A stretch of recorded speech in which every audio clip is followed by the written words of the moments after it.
Civil softwares, drafting, interior design, analysis softwares எல்லாமே நம்ம online classes எடுத்துட்டு இருக்கோம். உங்களுக்கு தேவைப்பட்டுச்சு அப்படின்னா ஸ்க்ரீன்ல தெரிய நம்பருக்கு கான்டாக்ட் பண்ணுங்க. Hello friends, welcome back to civil Tamil. இந்த வீடியோவில் நம்ம என்ன பார்க்க போறோம் அப்படின்னா 3dsmax-ல ஒரு அபார்ட்மெண்ட் கிரியேட் பண்ணியிருக்கேன். ஸோ அதோட டீடைல்ஸ், அதுக்கப்புறம் ரெண்டர் எப்படி பண்ணணும் அப்படிங்கிறத பார்க்க போறோம். வீடியோக்குள்ள போறதுக்கு முன்னாடி சேனல் சப்ஸ்கிரைப் பண்ணாதீங்க, சப்ஸ்கிரைப் பண்ணிக்கோங்க, கூடவே பெல் பட்டன் கிளிக் பண்ணிக்கோங்க.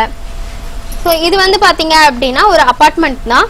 ஸோ இதில் வந்து நம்ம ஜென்ரலாக அப்பார்ட்மெண்ட் கிரியேட் பண்ணுறது ஈஸியாக தான் இருக்கும். பட் அந்த எலிவேஷன் போடும்போது ஒவ்வொரு இதுக்கும் டிசைன் கொடுக்கும்போது நீங்கள் கரெக்டாக கொடுத்தீங்கன்னா போதும். மற்றபடி பார்த்தீங்க அப்படின்னா ஹவுஸ் எப்படி கிரியேட் பண்ணுறீங்களோ அதே ஒரு சிங்கிள் ஹவுஸ் எப்படி கிரியேட் பண்ணுறீங்களோ அதே போல தான் அப்பார்ட்மெண்ட்டும் இருக்கும். ஓகேங்களா? அடுத்து பார்த்தீங்க அப்படின்னா இதில் காப்பி பண்ணுறது உங்களுக்கு அதிகமாக இருக்கும். ஒன்ஸ் நீங்கள் வந்து விண்டோ டோர்லாம் கிரியேட் பண்ணிட்டீங்க அப்படின்னா அதை அப்படியே காப்பி பண்ணிக்கலாம்.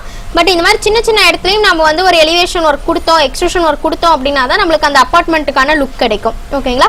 ஸோ இது வந்து நான் கேமரா வியூ ஃபிக்ஸ் பண்ண இதுதான் காட்டியிருக்கேன்.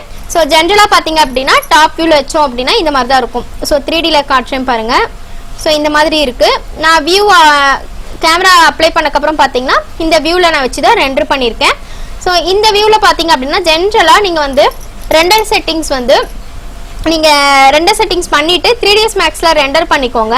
அதுக்கப்புறம் நம்மளுக்கு கரெக்டான ஒரு அவுட்புட் வேணும், குவாலிட்டியாக இருக்கணும், பேக்ரவுண்ட்லாம் கரெக்டாக இருக்கணும் அப்படின்னா நீங்கள் 3dsmax-லே பேக்ரவுண்ட் செட் பண்ணி ரெண்டர் பண்ணுறதை காட்டிலும் மாடல் மட்டும் ரெண்டர் பண்ணிவிட்டு ஃபோட்டோஷாப்பில் நீங்கள் வந்து பேக்ரவுண்ட் செட் பண்ணி பிளான்ஸ், ட்ரீஸ் ஏதாவது வைக்கணும் அப்படின்னா அந்த மாதிரியான ஒர்க்லாம் அதில் பண்ணிங்க அப்படின்னா இன்னும் நீட்டாக இருக்கும். ஸோ என்னுடைய ஃபைனல் அவுட்புட்டும் நான் காட்டுறேன். ரெண்டர் பண்ணிவிட்டு நான் வந்து ஃபோட்டோஷாப்பில் எடிட் பண்ணதும் உங்களுக்கு இதில் நான் வந்து ஷோ பண்ணுறேன். அடுத்து பார்த்தீங்க அப்படின்னா நான் ரெண்டர் செட்டப் இதில் எப்படி வச்சுருக்கேன்னு பார்த்தீங்கன்னா காமனில் ஏரியா டு ரெண்டர் வியூவில் தான் இருக்குது. அவுட்புட் சைஸ் வந்து HDTV வீடியோவில் வச்சுருக்கேன். ஸோ இதில் ஹை பிக்சலில் தான் வச்சுருக்கேன். அடுத்து பார்த்தீங்க அப்படின்னா இதில் எதுவும் சேஞ்ச் பண்ணல. வீரேயில் பார்த்தீங்க அப்படின்னா டைப்பில் அடாப்டிவ் வச்சுருக்கேன். உங்களுக்கு வந்து பக்கெட்டுன்னு இருந்துச்சு அப்படின்னா அது வச்சுக்கோங்க, இல்லை அப்படின்னா அடாப்டிவில் வச்சுக்கோங்க. அடுத்து நெக்ஸ்ட்டு பார்த்தீங்க அப்படின்னா இந்த இடத்துல குளோபல் DMCன்னு இருக்கும், அதில் லாக் நாய்ஸ் பேட்டர்ன் இருக்கும், அதை வந்து அன்செக்கில் இருக்கும், நீங்கள் வந்து டிக் கொடுத்துக்கோங்க. நெக்ஸ்ட்டு என்விரான்மெண்ட்டில் GI என்விரான்மெண்ட்டும் ரிஃப்ளெக்ஷன் மட்டும் நான் வந்து ஆன் பண்ணியிருக்கேன். அடுத்து கலர் மேப்பிங்கில் உங்களுக்கு வந்து எக்ஸ்பான்சியல்னாலும் வச்சுக்கலாம், இல்லை அப்படின்னா நீங்கள் வந்து HSV எக்ஸ்பான்சியல் எது வேணாலும் வச்சுக்கலாம். ஓகேங்களா? பட் இது ரெண்டில் ஏதாவது ஒன்று வச்சுக்கோங்க. அடுத்து பார்த்தீங்க அப்படின்னா நெக்ஸ்ட்டு நம்மளுக்கு கேமராவில் எதுவும் சேஞ்ச் பண்ண வேண்டாம். நீங்கள் இதில் வந்து ஏதாவது ஒன்று லீனியர் மல்டிப்ளை எது வேணாலும் கொடுத்துக்கலாம். பட் உங்களுக்கு அவுட்புட் வந்து அந்தளவுக்கு சேஞ்ச் ஆகாது. ஓகேங்களா? இதன் பேஸ் பண்ணி உங்களுக்கு அந்தளவுக்கு சேஞ்ச் ஆகாது. அடுத்து பார்த்தீங்க அப்படின்னா GIயில் எனேபிள் GI கொடுத்துக்கோங்க. அடுத்து பிரைமரி என்ஜின், செகண்டரி என்ஜின் இருக்கும். பிரைமரி என்ஜினில் இரேடியன்ஸ் மேப், செகண்டரி என்ஜினில் லைட் கேட்ச் கொடுத்துக்கோங்க.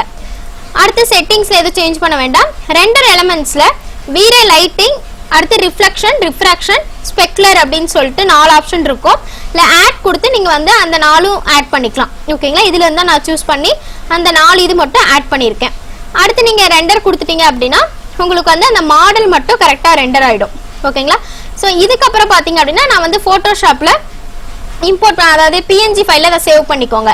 PNG ஃபைலில் சேவ் பண்ணிவிட்டு அதுக்கப்புறம் நீங்கள் ஃபோட்டோஷாப்பில் எடிட் பண்ணீங்க அப்படின்னா பேக்ரவுண்ட் மட்டும் செட் பண்ணிக்கோங்க. மற்றபடி எதுவுமே பெருசாக நீங்கள் ஃபோட்டோஷாப்பில் பண்ணணும்னு இல்லை. இதில் ட்ரீஸ் எல்லாமே அப்ளை பண்ணிட்டீங்கன்னா கூட பேக்ரவுண்ட் மட்டும் நீங்கள் வந்து ஃபோட்டோஷாப்பில் பண்ணிக்கிறது பெட்டராக இருக்கும். ஓகேங்களா? ஸோ இதோட அவுட்புட் வந்து பார்த்தீங்க அப்படின்னா இமேஜ் ஃபார்மேட்டில் உங்களுக்கு வந்து இந்த வீடியோட கடைசியில் நான் கொடுத்துருக்கேன். ஓகேங்களா? இந்த வீடியோ டவுட் இருந்துச்சுன்னா கமெண்ட் செக்ஷனில் கமெண்ட் பண்ணுங்கள், வீடியோ ஷேர் பண்ணுங்கள், லைக் பண்ணுங்கள், சேனல் சப்ஸ்கிரைப் பண்ணிக்கோங்க. தேங்க்யூ.